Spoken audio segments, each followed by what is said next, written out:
తెలంగాణ రాష్ట్రంలో కేసీఆర్ సీఎంగా ఉన్న సమయాన ప్రముఖుల ఫోన్లు ట్యాపింగ్ అంశం జడ్జీలు, రాజకీయ నాయకులు, వ్యాపారవేత్తలు, సినీ ప్రముఖులు, సామాన్య కుటుంబాల ఫోన్లు ట్యాపింగ్ చేసి దొంగచాటుగా వారు ఫోన్లు మాట్లాడుకున్న సంభాషణ విన్నారని పోలీసుల విచారణలో తేలిన విషయం విదితమే. ఇప్పటికే ఫోన్ ట్యాపింగ్ కేసులో జైల్లో ఉన్నారు.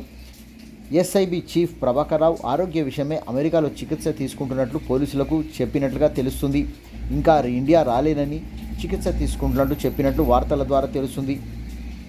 ఫోన్ ట్యాపింగ్ కేసులో మొత్తానికి పోలీసులకు అందుబాటులోకి రాని ఒకే ఒక వ్యక్తి శ్రవణ్ రావు.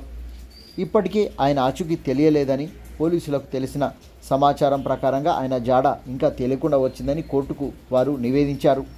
వ్యక్తిగతంగా వారిని 26వ తేదీన కోర్టులో ప్రవేశపెట్టాలని ఆదేశించిన కోర్టు అని తెలుస్తుంది. కాగా నాన్ బెయిలబుల్ వారెంట్ జారీ చేసిన దృష్ట్యా ఛార్జ్ షీట్ ఆధారం చేసుకుని కేంద్ర హోంశాఖ మరియు విదేశాంగ శాఖ అనుమతి తీసుకొని కోర్టు ఆదేశాలకు అనుగుణంగా ఇంటర్పోల్కు రెడ్ కార్నర్ నోటీసులు జారీ కోసం పోలీసులు ప్రయత్నిస్తున్నట్లుగా పరిస్థితులు ఉన్నాయన్నారు.